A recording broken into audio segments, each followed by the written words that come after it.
We thought it was a tremendous idea. So what we do is propose that for folks who are on food stamps, part, not all, part of their benefits come in the actual sort of, and I don't want to steal somebody's copyright, but a blue apron type program where you actually receive the food instead of receive the cash. It lowers the cost to us because we can buy prices at wholesale whereas they have to buy it at retail. It also makes sure that they're getting nutritious food. So we're pretty excited about that. That's a tremendous cost savings.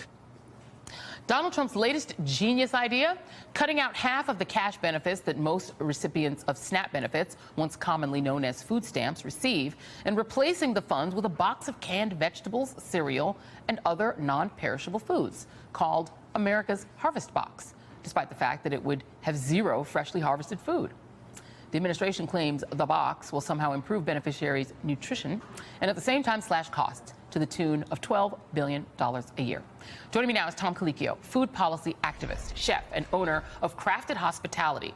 And on the phone with us is Bishop William Barber, president of Repairers of the Breach. And Tom, I'll come to you first. Their idea is to essentially slash the benefits to SNAP in half, essentially. In 2019, it would be a $17.2 billion program. In 2019, they would slash $213.5 billion. They would add work requirements. They would limit eligibility. They would end a nutrition education program. And then they would add costs by having to deliver this box of unperishable food. Right. In your view, is this a good idea? No, this is just an assault on the poor. You know, this Trump administration, they have this obsession with all things Russia.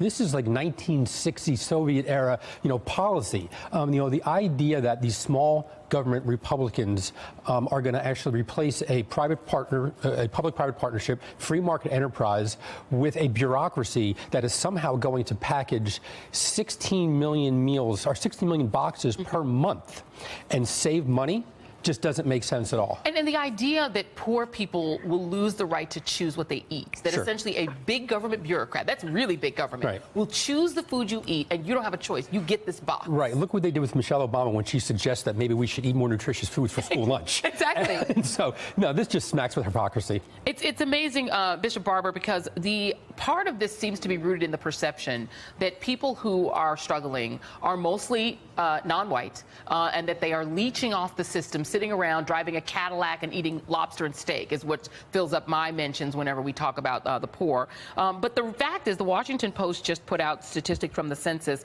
that 17% of the people who would be impacted by this policy change are rural Americans and only 13% are urban. Yeah, and the majority are white and women. I mean, when you look at poverty in this country, there are 8 million more poor white people than there are African Americans, and the majority of these people live in the very states where many of these politicians get elected by voter suppression and other racial ways. The Southern strategy, I've mentioned a lot of times on this phone, part of the Southern strategy began in the 1968 in order to control the Congress and try to control the presidency was to teach that somehow entitlements and programs were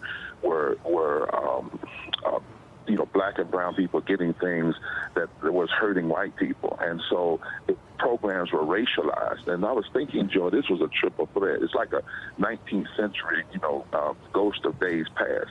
This man with, he had a cross on his forehead doing Lent. This is on Wednesday, for Ash Wednesday. And none of these policies line up with Christ. They're talking about health care, cutting millions of people, food now to millions of people, and even heat to 7 million people. They're talking about taking it. It's a triple threat and a direct attack on the poor and the working poor. It's amazing, Tom, because you're not talking about a lot of money per person. SNAP benefits are only about $125 a month, $126 a month, $254 a household.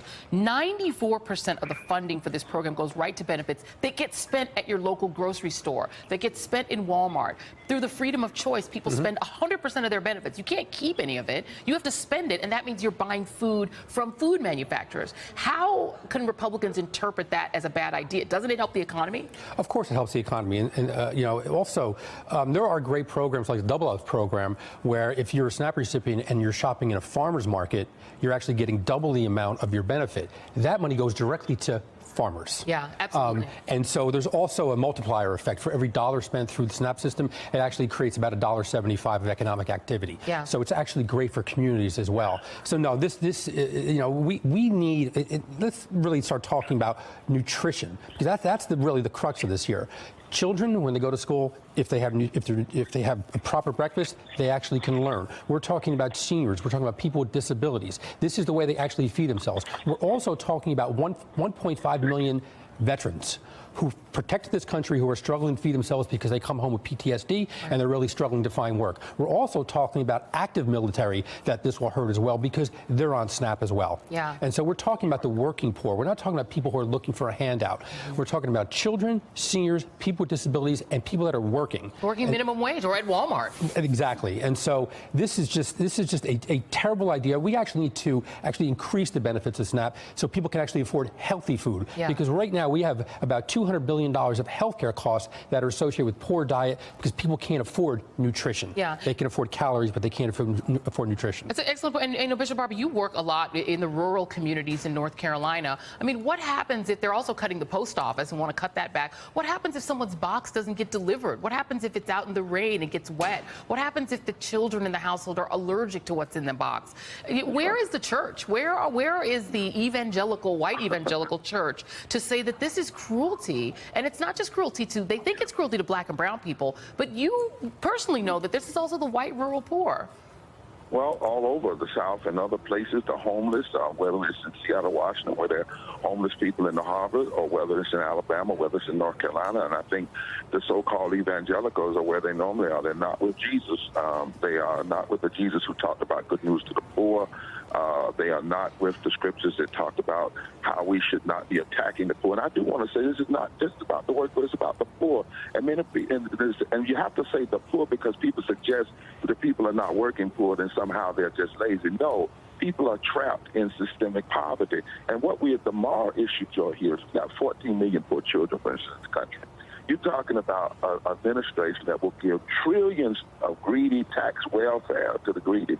They will give billions to banks and say banks are too big to fail and give them billions, and then put billions in a wall, but then they want to give boxes to the poor and to the working poor. I mean, it's so immoral.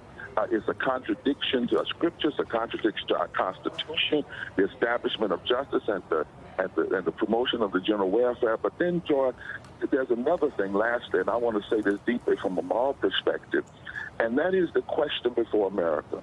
How much have you had to dehumanize yourself in order to use power in such ways to dehumanize others?